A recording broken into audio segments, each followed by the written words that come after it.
사랑합니다. 네, 저 백석대학교 학부 신대원 대학 4년 때 결혼했습니다. 우리 아내하고. 백석대학교 인사는 사랑합니다로 알고 있습니다. 사랑합니다. 네, 저는 사실 어느 교회에 가든지 제일 처음에 사랑합니다라고 인사하고 저한테도 사랑한다고 얘기해 주세요라고 인사합니다. 사랑합니다, 여러분. 이번은 특별히 더 감사한 것 같아요. 제가 잠깐 일주일 동안 한국 짧게 방문하는데 우리 목사님께서 또 선교 복을 받으시겠다고 연락을 주셔서 얼마나 감사한지 모르겠습니다. 지난 1년 뭔가 마음이 정말 많이 지치고 힘들었었는데 이렇게 선교 보고할 수 있는 기회를 주셔서 너무나도 감사드립니다. 작년에 제가 여기 와서 그때는 이제 말레이시아 10년 사역들을 다 내려놓고 한국에 잠시 방문했다가 인도네시아 땅으로 밟기 전에 아마 온 것 같습니다. 그때는 아마 제가 잘 기억은 안 나지만 부푼 꿈을 가지고 제가 인도네시아 가서 신학교도 세우고 모두 세우고 교회도 세우고 우물도 하고 라고 얘기했을 것 같은데 1년 동안 그게 쉽지가 않더라고요. 오늘 하나님께서 우리 가정에게 인도네시아 땅에서 어떻게 우리 가정보다 먼저 앞서가셔서 일하셨는지를 조금 나누는 시간을 갖기를 소망합니다. 저희 인도네시아 가서 찍은 사진인데 아이들이 또 벌써 컸어요. 1년 사이에. 지금 아이들 3명은 인도네시아 두고 저희 둘만 나왔어요. 12년 선교 사역 중에 처음으로 아이들만 선교지에 넣고 나왔는데 처음엔 조금 이상하더라고요. 지금은 애들 기억이 안 나요.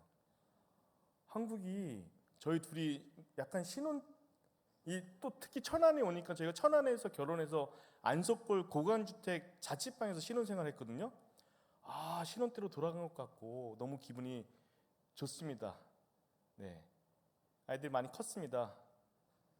저는 작년 7월 1일 날 인도네시아로 들어가서 말레이시아 지난 10년 동안 원주민들, 정글에서 원주민들 또 함께 지내면서 교회도 개척하고 제가 보니까 우물도 한 23개 제가 직접 했더라고요. 우물도 하고 또 구지의 사역으로 망고 농장, 파파야 농장도 했었고 또 신학교도 하면서 아내는 또 도시에서 난민학교를 운영했죠. 50명 정도 아이들을 모아서 매일 예배하고 말씀 낭송시키고 성경 퀴즈하고 이렇게 사역을 하다가 다 내려놓고 인도네시아 가서 뭔가를 금방 할 줄 알았습니다. 근데 쉽지가 않더라고요.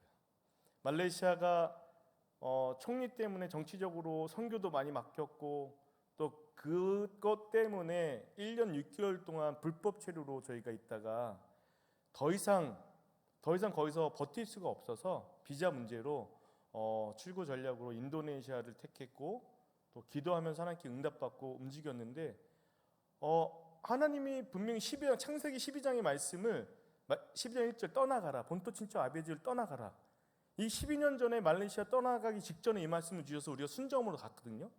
근데 말레이시아에서도 동일한 말씀을 주셨기에 아내와 저거 한 6개월 정도 기도하고 응답받고 떠나가기를 결심하고 왔는데 하나님이 응답해 주셔서 갔으면 뭔가 잘 돼야 될 텐데 인도네시아에서 많이 고전했습니다. 그 이야기를 잠깐 나누려고 합니다. 이거는 아닌데. 네.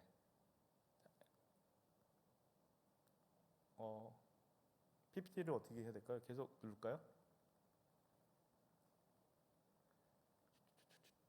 그 다음 사진으로 나와야 되는데 네.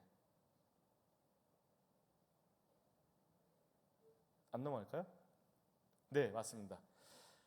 중부 자바 섬에 저희가 처음 반둥이라는 지역에 갔습니다. 사실은 작년에 왔을 때 제가 말레이시아 수마트라 두마이 지역에 가서 사역을 할 겁니다 라고 했는데 사역에 앞서서 우리가 가장 중요한 게 뭘까 생각해 봤더니 언어였습니다. 언어. 인도네시아 언어가 말레이시아 언어보다 한 30%가 다르거든요. 그러니까 북한하고 한국하고 생각하면 됩니다. 언어 같았지만 따로 떨어져 살면서 갭이 많이 생겼는데 인도네시아 말레이 말도 그렇습니다. 그래서 언어를 잡고 가야겠다.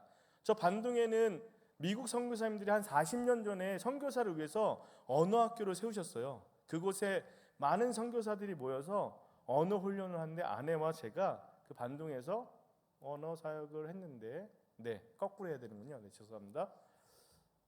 임낙 언어 학원에서 이렇게 다시 언어를 처음부터 배웠어요. 인도네시아 언어는 좀 더 구체적이고 좀 더 경어체를 좀 써야 되고 이렇게 해야 돼서 배웠는데, 저기 미국 선교사, 대만, 홍콩, 중국, 한국, 호주 이런 선교사들이 모여서 저렇게 언어를 배웁니다. 뭐 때문에요? 선교 때문에. 이게 너무 놀라웠고, 하나님께서 인도네시아 땅을 정말 많이 사랑하시는구나. 왜냐하면 각국의 선교사들을 인도네시아 땅에 불러 모으시는구나. 실질적으로 인도네시아가 2억 8천만 명 중에서 87%가 무슬림입니다. 단일 국가로는 가장 무슬림이 많은 나라인데, 반대로 무슬림 국가 중에서 기독교 개종이 가장 많이 일어나는 데가 지금 인도네시아입니다. 2010년 이후로 종교 분포도는 다 조사를 통계를 냈는데 종교 통계는 일부러 안 냈어요.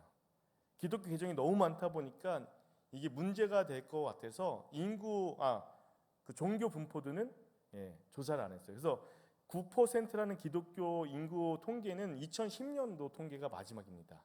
이렇게 언어 학원에서 설교도 연습하고 특성도 연습하고 또 간증도 하고 이렇게 언어 공부를 열심히 해서, 또 제가 또 한국 사람 또 모여서 먹는 거 좋아하잖아요. 처음이었대요. 제가 바베큐를 한 10kg를 샀어요. 그 돼지를 사서 처음으로 나눴는데 이 학교에서 돼지고기를 구워 먹은 건 처음이었다고 하더라고요. 30 몇 년 만에. 그래서 이렇게 필리핀 선교사, 각국 선교사들이 함께 모여서 이렇게 먹는 것도 했습니다. 마지막 이제 수료 당당하게 일부러 찍었어요. 보여주려고. 나 열심히 했습니다. 이렇게 언어 수료했습니다. 이렇게 찍었습니다. 반동에서 임낙 언어 학교를 다니면서 제가 현지 교회를 다녔어요. 매주일 현지 교회 다니면서 또 특별히 수요일 날은 저녁 8시에 현지 교회 가서 뭘 했냐면 탁구를 쳤어요. 탁구. 제가 탁구를 좋아해서 쳤을까요? 탁구 한 3주 치니까 무릎이 아프더라고요. 근데 이유가 뭐냐면 선교사가 아무것도 모르는 땅에 가서 그래도 그 현지 교회와 같이 동역을 해야 발이 넓혀지고 또 사역이 확장될 것 같아서 관계를 지속적으로 하기 위해서 현지 교회를 출석하고 또 수요일마다 탁구를 쳤습니다. 그 와중에 제가 저 임낙 학교를 다니면서 늘 같은 자리에 길거리에 앉아있는 가정을 보게 돼요. 처음에 그 가정을 봤을 때 제 마음에 어떤 마음이 있었냐면 화가 있었습니다. 도대체 저 부모들은 뭐 하는데 길거리에 아이들을 저렇게 방치하고 있을까? 근데 하루 이틀도 아니고 매일 갈 때마다 비가 오나 계속 그 자리에 있는 거예요. 봤더니 노숙자였던 거예요. 거기가 방인 거예요. 인도네시아는 아직도 구걸하는 사람들이 너무 많고요. 신호등이 없는데 뚝강 빠끼를 하고 이 주차 수신호를 해줘요. 막 그 좁은 사거리에 삼거리에 혹은 차만 간신히 지나갈 수 있는데 거길 일부러 막아서 수신호를 해요. 야, 너만 없으면 잘 가겠는데? 근데 그렇게 하면 돈을 줘야 돼요. 그게 직업이에요, 직업. 그리고 신호등이 있으면 기타 하나, 진짜 썩은 기타 하나 가지고 노래도 안 불러요. 이러고 인사하고 돈을 받아요. 또 어떤 분은 은색으로 다 칠해서 인사하고 돈을 구걸하는 모습을 많이 보는데, 특히 반동이라는 지역은 도시이기 때문에 노숙자들이 너무 많아요. 그 가정을 볼 때마다 제 마음에 불편함이 있고 아픔이 있었어요. 하나님, 저 사람들은 왜 저기서 저렇게 지내야 됩니까? 제가 저들을 위해서 뭘 할 수 있을까요? 라고 기도하는 중에 네가 먹여라 라는 마음을 주시더라고요. 하나님, 저 사실 인도네시아로 사역지 변경하면서 사역이 끊겼더니 성교비도 끊기더라고요. 30% 이상 끊겼거든요. 제가 어떻게 먹입니까? 라고 기도만 하던 중에 어느 한 교회에서 피딩 사역을 하고 싶다는 거예요. 저한테 연락이 와서. 정말요? 그 교회가 마중물이 돼서 또 다른 교회에 편지를 보내서 피딩 사역을 시작했습니다. 노숙자들에게 피딩 사역을 매주 수요일, 지금 매주 월요일마다 100인분의 음식을 만드는데요. 이것도 감사한 게 그 탁구 치러 갔던 그 교회에 제가 이 얘기를 해봤어요. 제가 이런 마음이 있어서 피딩 사역을 좀 하고 싶은데 제가 혼자 하기는 너무 어렵고 어디서 어떻게 해야 될지 모르겠습니다. 혹시 같이 사역을 할 수 있습니까? 그랬더니 그 탁구 치던 장로님 중에 한 분이 선교위원장이었던 거예요. 그래서 그분이 그럼 교회하고 한번 논의 한번 해보겠습니다. 그래서 교회 목사님하고 논의하다가 우리가 같이 그 사역을 할 수 있습니다. 그래서 노숙자들이 모이는 곳에 음식을 준비하는데 이 음식도 누가 준비하냐면요, 그 호산나 교회에 가난한 성도분이 그 음식을 100인분을 정성스럽게 만들어줘요. 그럼 저는 식재료하고 또 그분의 또 이 한 그 품삯을 제가 남들보다 좀 더 많게 해서 줍니다. 그러면 정성스럽게 음식을 만들어요. 그러면 그 교회 성도들과 때로는 장년들과 때로는 집사님들과 함께 그 음식을 나누는 사역을 하는데 저 청년들에게 얘기하는 게 우리 한국도 불과 7, 80년 전에는 이 인도네시아도 못 사는 나라였고 선교사님의 도움을 받아서 살았다. 젊은 너네들이 크리스찬들이 깨어 있어야 너네들도 우리 한국보다 더 위대한 나라가 될 수 있다. 믿음 안에 바로 서자. 선교에 대해서 많이 교육을 시키면서 나갑니다. 실제 저렇게 길에서 자고 있는 거예요. 저분들은 하루 종일 PT병이나 캔을 주워서 팔아서 한 끼를 겨우 먹는 분들입니다. 이게 방이 아니에요. 길거리예요. 개를 2마리 키우더라고요. 놀랍죠. 막 자고 있다가 제가 가면 이렇게 일어나서, 이게 길거리거든요. 네덜란드 건축 양식이라 이렇게 걸어 다니는데 위에 지붕이 있어요. 사실은 저희가 상가고 낮에는 다 상가인데 밤에 이제 문을 닫으면 그때서야 노숙자들이 자리를 차지해서 비를 피하고 추위를 피하면서 저렇게 잡니다. 그럼 저렇게 음식을 나눠주는데요, 제가 나눠줄 때마다 항상 물어봐요. 오늘 몇 끼 드셨어요? 이게 첫 끼예요. 허겁지겁 뜯어서 먹는 분들이 계세요.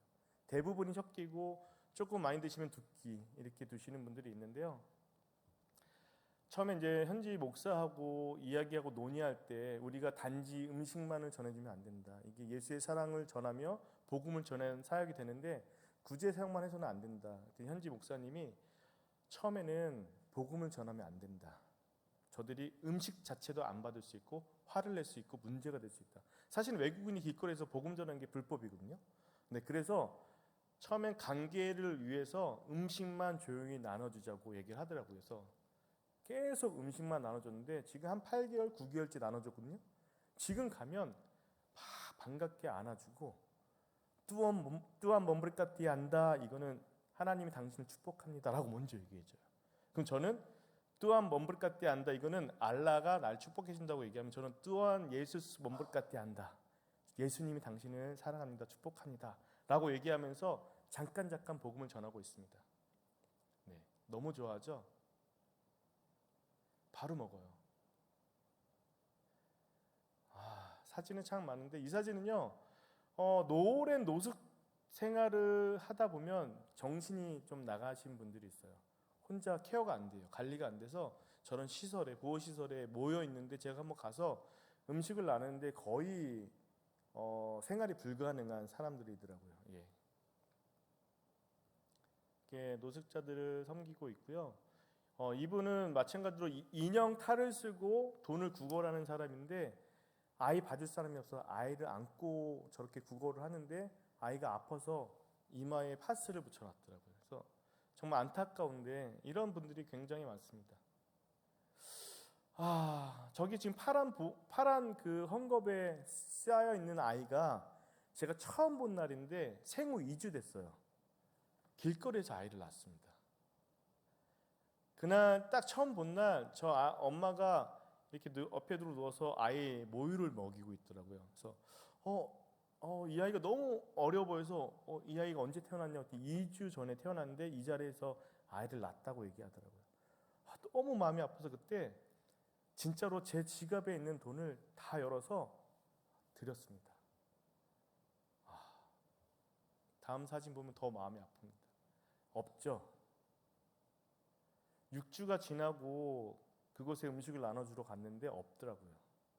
그래서 그 남편에게 좀 누워있는 분이 남편인데 어디 갔냐고 물어봤더니 죽었다고 하더라고요. 제가 그 소리를 듣는데 하나님, 왜 저 여인은 그렇게 길거리에서 힘들게 살아가다가 왜 그렇게 길거리에서 죽어야 하나요? 라는, 돌아온 내내 마음이 너무 아프고, 가장 마음이 아팠던 건 왜 내가 복음을 먼저 전하지 못했을까? 왜 그분이 복음을 듣기도 전에 하나님 데려가셨을까? 정말 마음이 힘들었습니다. 네. 그래서 저기 지금 저렇게 누워있는 분이 남편인데 계속 술을 먹는다고 얘기하더라고요. 그 옆에는 아들이에요. 5살 된 아들인데 그 아이는 어디 갔냐고 물어보질 못하겠더라고요. 네. 너무 안타까웠죠. 이분들은 이날 음식을 나눠주는데 처음 보는 가정이 있더라고요. 그래서 물어봤어요. 여기 지금 노숙을 한 지가 됐습니까? 했더니 오늘 처음 노숙을 시작하려고 합니다. 라고 얘기하더라고요. 제가 무너지더라고요. 내가 조금만 능력이 있으면 오늘 바로 노숙을 시작하려는 저 가정에게 좀 힘을 주고 노숙을 하지 않도록 안내할 수 있을 텐데, 도와줄 수 있을 텐데 라는 마음이 너무 간절했어요. 근데 제가 할 수 있는 게 없어서 음식을 나누면서 저 아버지에게 내가 너희들을 위해서 기도해줘도 되겠니? 라고 물어봤어요. 그랬더니 기도해 주세요 라고 그래서 붙잡고 기도하고 있는 모습입니다. 음식을 나누면서 복음을 전하죠. 지금 이제 복음을 직접 전하고, 때로는 이렇게 혹을 달고 온 사람이 돈을 달라고 해요. 그러면 제가 돈을 줄 수는 없지만 당신을 위해서 내가 믿는 하나님께, 그 하나님이 당신을 사랑하시는데 기도해 줄까요? 그럼 기도해 달라고 얘기해요. 그럼 붙잡고 기도하고, 또 정말 열이 펄펄 끓고 있는데 비 오는 날 비가 홀딱 젖어서 누워 있는 그 할머니를 봤을 때 사실 다가가기가 처음에 힘들더라고요. 냄새가 엄청 많이 나더라고요. 씻지도 못하고. 그런데 그분에게 손 얹고 기도하고 있습니다. 지금은 현지 목사님에게 조금 논의를 했어요. 제가 사실은 많이 계획을 했어요. 저분들이 어떻게 밥 한 끼만으로도 저분들의 문제를 해결할 수 없고, 그분들이 정말 일상으로 돌아가는 걸 돕고 싶은데 어떻게 해야 될까 해서 기술학교를 한번 열어볼까? 기술을 좀 전수하면서 그들에게 기술을 주고, 그 기술을 훈련할 때, 트레이닝할 때 복음을 좀 전하고 또 이렇게 할 수 있지 않을까, 예배할 수 있지 않을까라는 생각을 해봤는데 쉽지는만은 않은 것 같습니다. 사실 복음을 전하는 시간이 짧아요. 제가 가면요 이미 알고 막 몰려들어요. 길 건너 있는 분들도 막 뛰어오는데 차들이 막 지나가는데 너무 위험해서 빨리 밥을 주고 차를 타고 또 옮겨와야 되는 상황이에요. 그러니까 복음을 실제로 전하지 못하니까 마음이 힘들더라고요. 그래서 그 목사님에게 지지난주에 말씀했습니다. 우리 저분들이 고물을 주워서 팔잖아요. 그걸로 하루 한 끼를 먹는데 우리가 그 고물을 사주면 어떨까? 다른 고물상보다 조금 더 값어치를 높여줘서 사면 그들이 우리에게 오지 않을까? 그러면 그들이 올 거 아니에요. 그러면 그들에게 그 시간에 복음을 조금 진지하게 전할 수 있지 않을까? 또 그 와중에 조금 의식이 깨어있고 성실한 사람들에게는 뭔가 일자리를 제공하거나 알선할 수 있지 않을까? 그게 현지 교회에서 해야 된다라고 얘기했거든요. 그래서 현지 교회 성도들 중에 공토가 있는 분들, 혹은 그들에게 오면 케어해주고 복음을 전할 수 있는 스태프들이 있지 않을까? 지금 논의하고 있습니다. 그렇게 되면 길거리에서 음식 나눠주면서 복음 전하는 것보다는 조금 더 시간적 여유가 있어서 그들에게 음식도 주면서 복음을 전할 수 있지 않을까.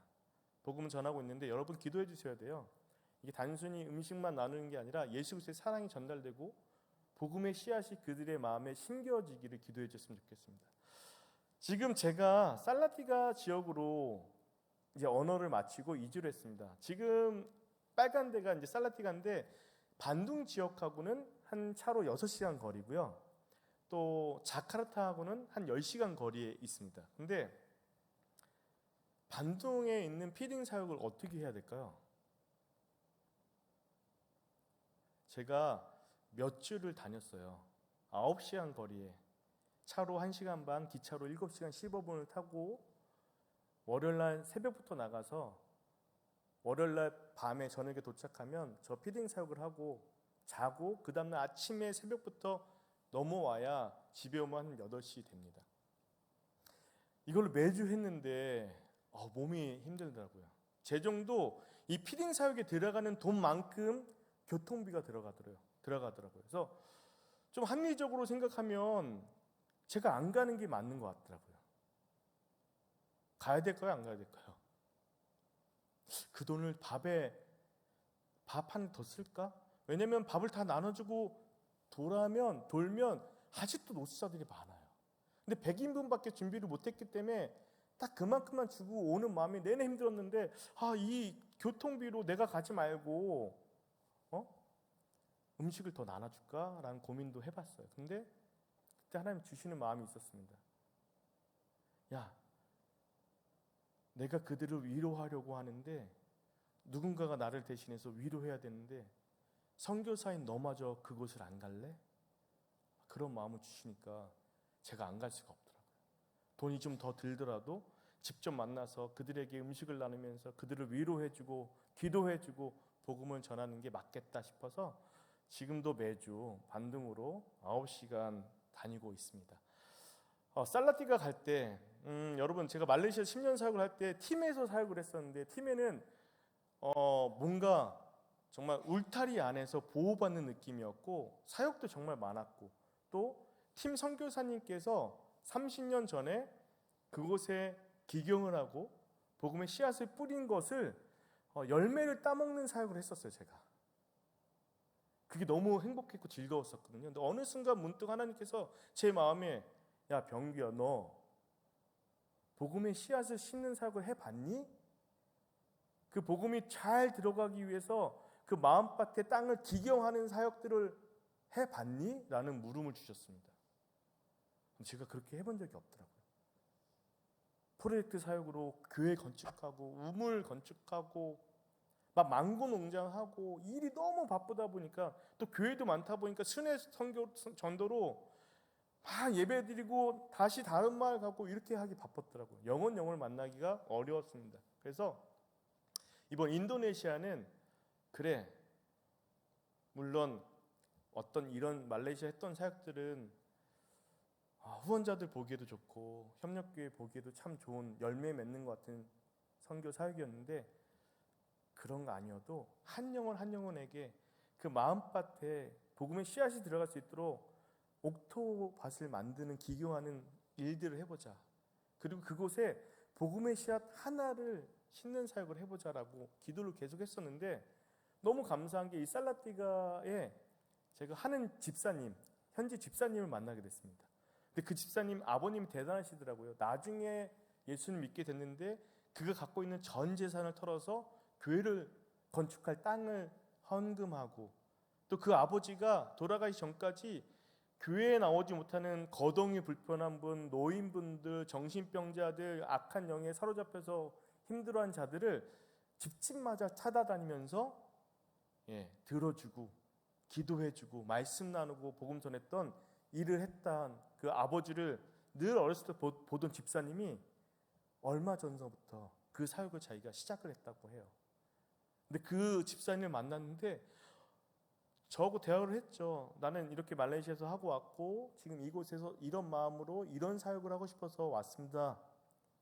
그 집사님 첫 마디가 예수님께서 당신을 나에게 보내셨네요. 그분이 혼자 그 사역을 하는데 너무 힘들었다는 거예요. 너무 어려웠다는 거예요. 근데 제가 그런 사역을 하고 싶어서 왔다니까 당장 다음 주부터 같이 합시다라고 얘기하더라고요. 제가 그때는 반둥에 있었거든요. 살라티가 정착으로 해서 알아보고 그럴 때였는데 그럼 제가 다음 주부터 같이 하겠습니다. 반둥에 있을 때 계속 살라티가를 지쳤다고 또 왔다 갔다 했었어요. 근데 그분이 말씀하시기에 우리가 가는 집집은 골목밖에 없어서 차가 없습니다. 못 들어갑니다. 오토바이를 구입하셔야 됩니다. 제가 살라티가 이사하기 전에 오토바이를 구입했어요. 사역을 위해서. 그래서 일주일마다 한 번씩 가서 같이 돌봄 사역을 했습니다. 어르신들을 만나는 돌봄 사역을 했는데요. 이렇게 웃고 있는지 아세요? 이 세상에서 제가 제일 좋아하는 복음 전하는 일을 하고 두 번째 제가 오토바이를 너무 좋아하거든요. 중학교 때부터 오토바이를 타서 2번 크게 사고 났는데도 불구하고 오토바이를 좋아합니다. 근데 아내 만나서 오토바이 절대 안 된다고 그래서 틀리하게 되면 오토바이 타게 해주기 그러더라고요. 그래서 가끔 내가 틀니를 지금 해버릴까 그냥?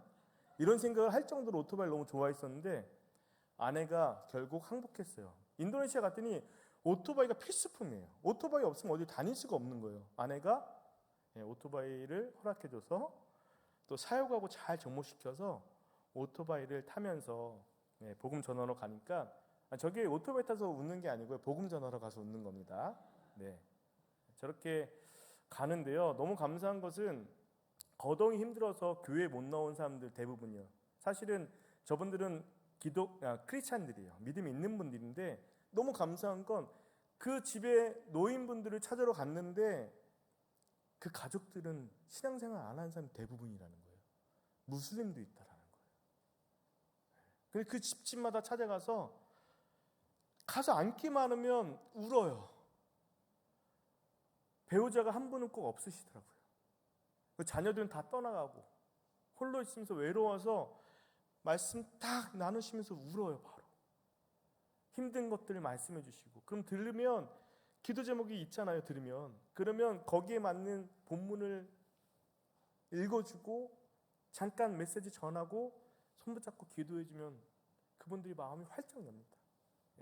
저렇게 매주 다니면서 하고 있고요. 이곳은 저 집사님, 현지 성도 집사님 친구네 집인데 그분이 귀신 들린 자였대요. 그분 엄마가 무당이었는데 그 사람도 맨날 악령을 봐서 시달리다가 결국 마약 같은 것도 하고 자살했다고 하더라고요. 근데 지금 저 옆에 첫째 아들이 아빠하고 똑같이 증상이 있다고 하더라고요. 그래서 그곳에 가서 말씀 전하고 이렇게 뜨겁게 기도하는 모습입니다. 네. 얼마나 귀한지 모르겠습니다.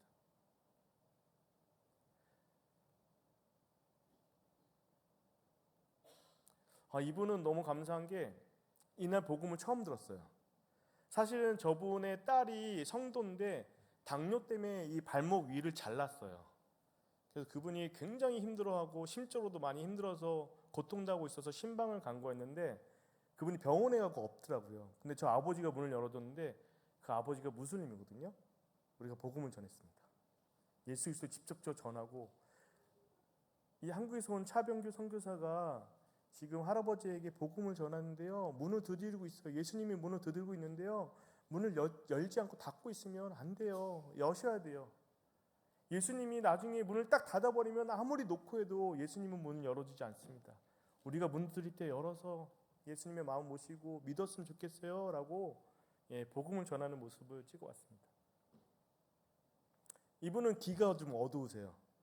그래서 복음을 전할 때 제가 얘기하면, 사실은 제가 바하사 인도네시아를 배웠는데 저 중부 자바에는 자바니스라고 자바 언어를 또 해요. 그 연세 드신 분들은 자바 언어를 하는데 이 언어가 완전히 외국어예요. 그러니까 제주도 말처럼 완전히 다른 언어라서 그분들은 이 자바어를 쓰시더라고요. 많이 힘들어서 제가 인도네시아로 하면 저 현지 성도분이 자바어로 통역을 해주신 거예요. 이분은 어머니 문병을 갔는데 어머니가 그 남편이 5명이었대요. 그 자녀들이 마음에 상처가 있는 거예요. 다 아빠가 달라요. 근데 저분이 무슬림인데 복음을 전하고 있는데 갑자기 화가 나서 정말로 굉장히 무서운 상황이었어요. 그때 또 옆에 정글칼도 있었는데 막 부들부들 떨면서 좀 우리에게 폭력을 가하려고 했는데 결국 안정시키고 복음을 전하는 사역을 감당했습니다. 저 바로 앉자마자 울어요. 저렇게 돌봄 사역을 하는데 저희가 이제 식량도 준비해서 이렇게 나누는 사역을 현재는 펼치고 있습니다.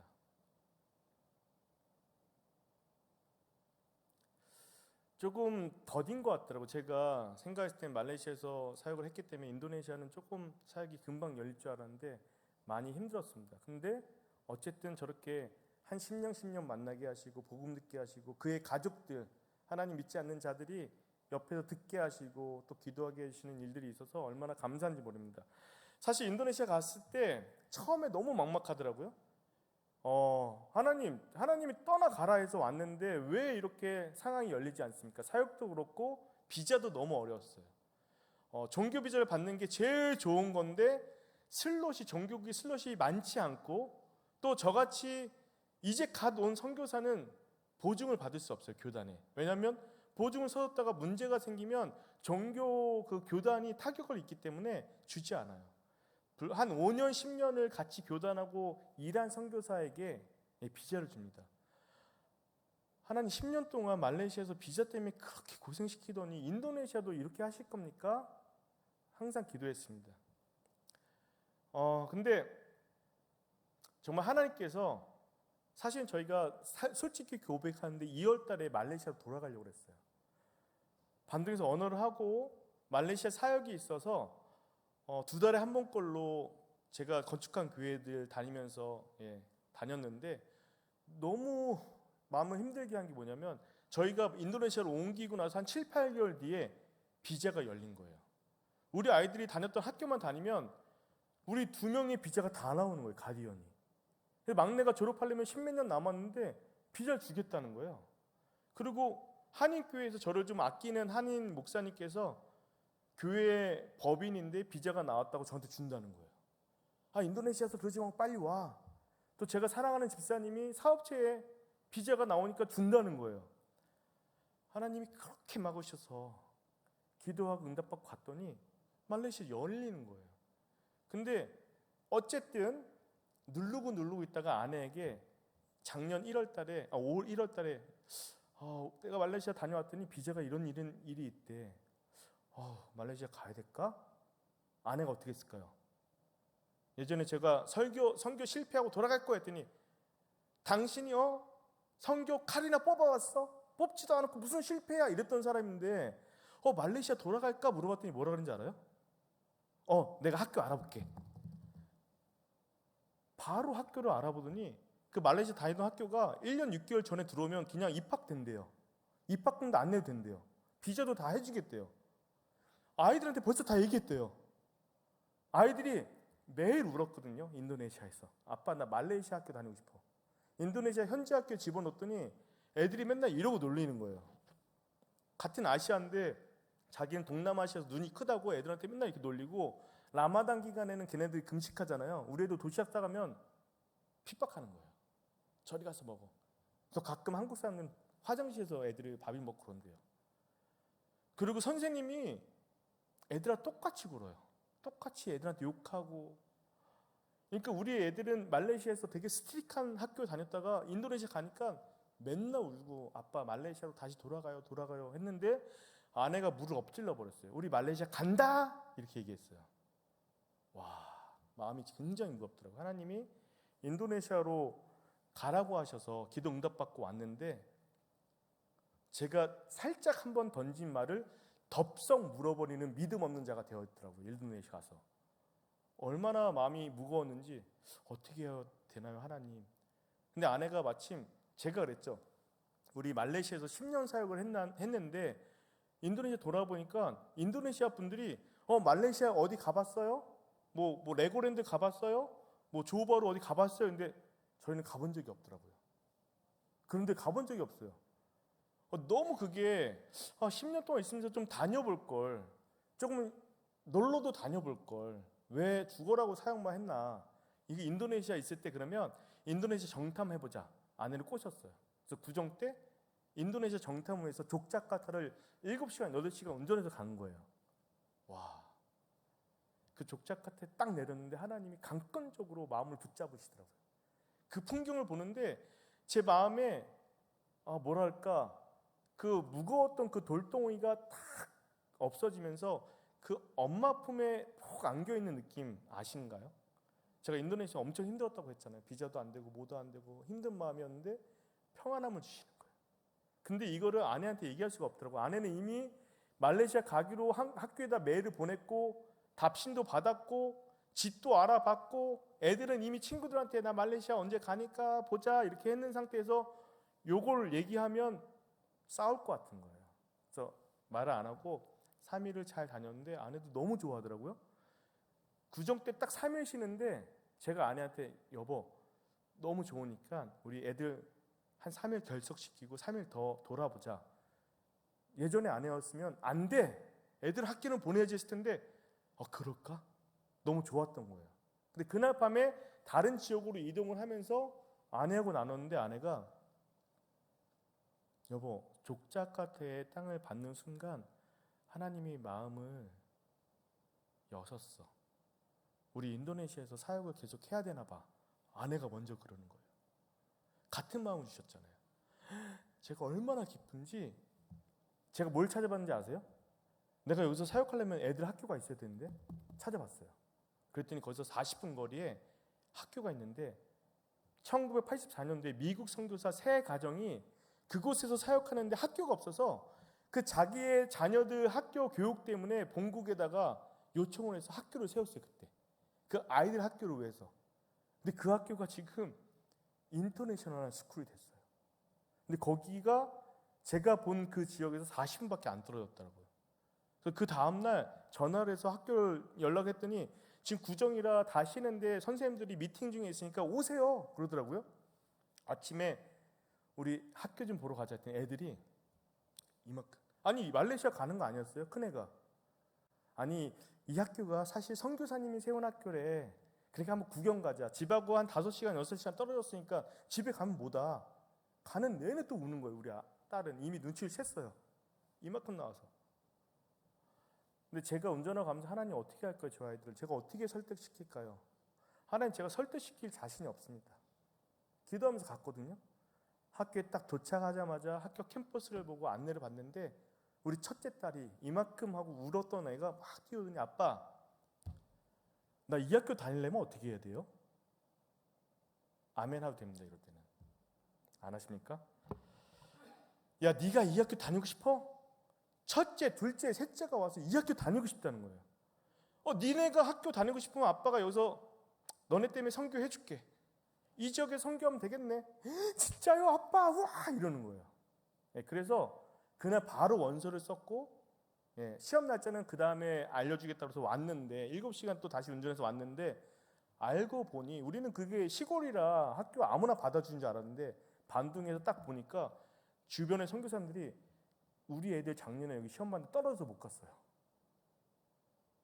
저희는 원서도 못 썼어요. 티오가 없어서. 거기는 시험에 붙어도 줄이 대기가 많아서 들어갈 수 없는 학교예요. 이러는 거예요. 아니 시골 학교를 우리 보고 원서 쓰라 그랬는데 거기 티어가 없으면 원서도 안 줘요. 3명 다 줬나요? 근데 3명 다 줘서 쓰고 왔는데 왜 거기가 명문학교죠? 했더니 첫 번째 기숙사가 있다는 거예요.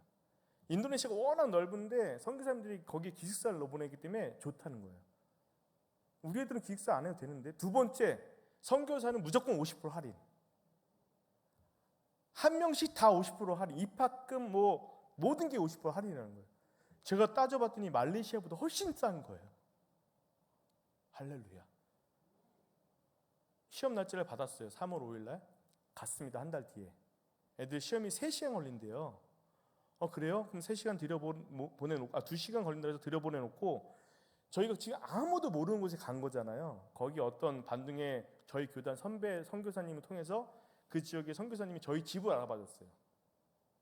근데 그 집은 외국인이 살 수 있는 집은 한정되어 있대요. 워낙 시골이기 때문에.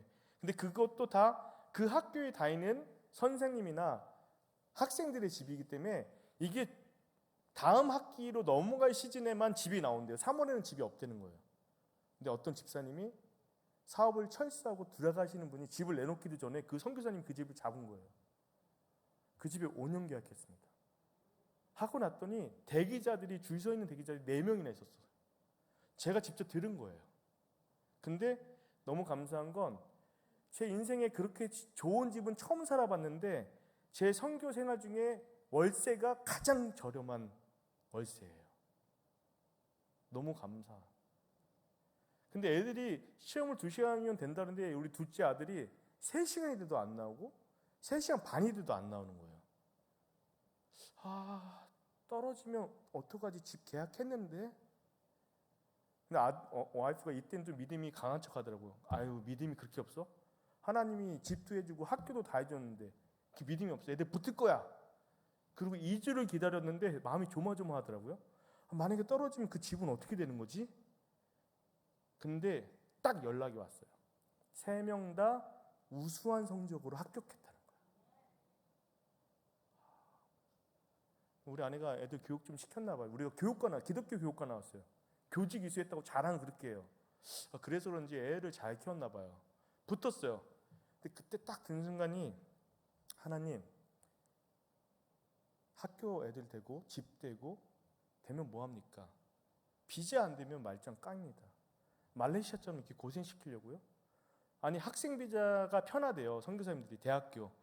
그러면 학생 비자를 받는 대신 일주일에 4일 정도는 학교에 다녀서 수업을 들어야 된대요.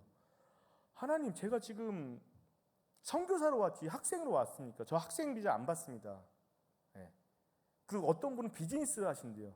제가 비즈니스 하러 왔습니까? 저는 복음 전하러 왔는데 선교사 비자 주세요 라고 기도는 했지만 제가 믿음이 약한지라 의심이 되더라고요. 근데 그때 살라티가에서 집 애들을 시험 볼 때 어느 선교사님을 우연히 만나게 돼서 그분이 누굴 소개해 주셨는데 그분이 비자를 돕겠다고 했는데 집 구했어요. 3월 달에. 아직 안 구했습니다. 애들 학교는 어떻게 했어요? 시험 봤어요? 아직 안 봤는데요. 그 기가 찼나 봐요. 아니 집도 안 가고 애들 학교 시험도 안 봤는데 무슨 살라티가 비자를 합니까? 애들 학교 합격되고 살라티가 집을 계약을 하면 그때 전화 주세요. 이게 갑자기 생각나는 거예요. 그 자리에 전화했더니 우리 애들 합격했어요. 우리 집 계약 5년 했어요. 축하드립니다. 그럼 잠깐 제가 누구를 소개하겠습니다. 어느 집사님을 소개했어요. 한인분을. 사투리가 엄청 진해요. 경상도 사투리가. 제가 연락을 전달받았는데 뭐라고 부를까 했더니 누구는 선교사라고 얘기하고 누구는 집사라고 얘기하는데 그냥 편하게 집사라고 하세요 그러는 거예요. 제가 뭐 교회 건축도 하고 현지 교단하고 뭐 일도 많이 하는데 제가 28년 여기 인도네시아 살면서 30명 종교 비자를 해줬다는 거예요. 저의 조사를 많이 다 하더라고요. 그날 비자를 3월 21일 날 비자를 준비해서요. 제가 7월 10일 날 이사하기로 결정하고 계약을 했거든요. 7월 6일 날 5년 비자가 나왔습니다. 5년 비자. 그것도 종교 선교사 비자가 나왔어요. 지금도 저는 그 얼굴을 본 적이 없어요. 그 분을 소개한 그 선교사도 본 적이 없어요. 저는 지금도. 그 집을 구해준 선교사도 저는 몰라요. 근데 제가 하나님 인도네시아 남겠습니다. 인도네시아에서 계속 사역을 하겠습니다. 아내하고 헌신을 했더니 하나님께서 그때서부터 애들 학교, 집, 비자, 돌봄 사역 다 열어주시더라고요. 처음에 저희가 인도네시아 가서 팀하고 울타리, 그 안전한 울타리 안에 팀으로 있을 때 느끼지 못했는데 나와보니 이게 진짜 광야 같고 사막 같더라고요. 그때 주신 말씀이 오늘 말씀입니다. 제가 한번 읽겠습니다. 보라, 내가 새 일을 행하리니 이제 나타날 것이라. 너희가 그것을 알지 못하겠느냐. 반드시 내가 광야의 길을 사막의 강을 내리라. 이 약속의 말씀 붙잡고 우리가 한 걸음 한 걸음 걸어갔더니 하나님께서 이 모든 걸 다 앞서 일하셔서 저에게 제공해 주셨습니다. 이제 우리는 그 지역에서 열심히 사역만 하면 됩니다. 마지막 하나만 나누고 마치도록 하겠습니다. 제가 조급한 마음이 좀 많아요. 아내도 그렇고. 사역을 처음 간 신임 선교사가 아니기 때문에 눈에 보이는데 몸은 벌써 달려들고 싶은데 자꾸 누르고 있어요. 하나님, 저 일하고 싶지 않습니다. 하나님, 한 영혼에게 복음 전하고 싶습니다. 나는 기도로 계속 누르고 있거든요. 근데 제가 선교 전력을 세우고 있고 어떻게 해야 될까? 제가 12년차 선교사인데 신입처럼 막 하면 안 될 거 아니에요. 그래서 전략을 세우는데 현지 성도들도 많이 만나고 목회자들도 많이 만나고 또 선배 선교사님도 많이 만나는데 들어보니까 살라티가 지역 말고 1시간 정도 거리 떨어지는 솔로란 지역이 있습니다. 저 빨간 데 밑에 별표 있죠? 거기가 솔로란 지역인데 이 솔로란 지역이 어떤 지역이냐면 제아떼라고 이슬람 공동체가 있는 곳이에요. 그 훈련소가 있는 지역이에요. 실제로 이시스라고 그래요. 이시스 훈련소가 있는 지역인데 저기 메단, 아체, 수라바야 이쪽 솔로 지역의 교회에 폭탄 테러를 여기 훈련소 사람들이 가서 자행한 것이라고 얘기하더라고요. 그곳에 여전히 선교사가 하나도 없습니다. 제가 가야 될까요? 말아야 될까요? 가지 마 그러더라고요. 다들 주변의 가족들 협력교회에서 말렸던 것 같아요. 그래서 저기에 선교사가 필요함에도 불구하고 한 명도 없는 것 같아요. 근데 제가 사실은 저 솔로가 지금 어떤 상황인지 모르고 반등에 있을 때부터 아내한테 솔로란 지역에서 사역을 해야 될 것 같아, 이렇게 입술로 고백을 했거든요. 네, 거기로 가려고 합니다. 물론 거주지는 살라티가 있는데 차로 1시간 정도 거리니까 그곳에서 치고 빠지는 사역을 한번 해보려고 하는데, 감사하게 반등에서 피딩 사역을 했을 때 같이 협력하고 있는 호산나 교회에 같은 교단에 솔로가 교회가 있다고 저한테 계속, 살라티가 가게 되면 솔로 목사님을 소개시켜 줄게 라고 얘기를 계속 했었거든요. 근데 제가 막고 있었어요. 근데 그 목사님을 소개받기로 했습니다. 그래서 그 교회 가서 만나고, 그 지역에 선교사가 없는데 어떻게 선교를 풀어야 될지 고민하고 기도하는 가운데 있습니다. 여러분 기도해 주십시오. 걱정 너무 안 하셔도 돼요.